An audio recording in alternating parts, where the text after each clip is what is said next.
کہ بھائی ملک ہمارا ہے، ہم نے اس ملک کی آزادی کے لیے وہ قربانی دی ہے، ہندو اپنی قربانی کی تاریخ پیش نہیں کر سکتا۔ ہم آج پوچھتے ہیں کہ کیا ملک کو ہم نے اسی لیے آزاد کرایا تھا؟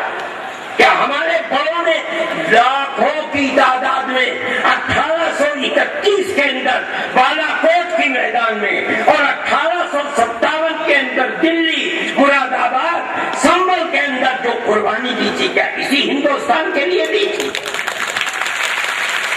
ہم پھر جمع ہوئے ہیں اور ہم کہتے ہیں کہ ہمیں ہمارا حق ملنا چاہیے، ملے گا۔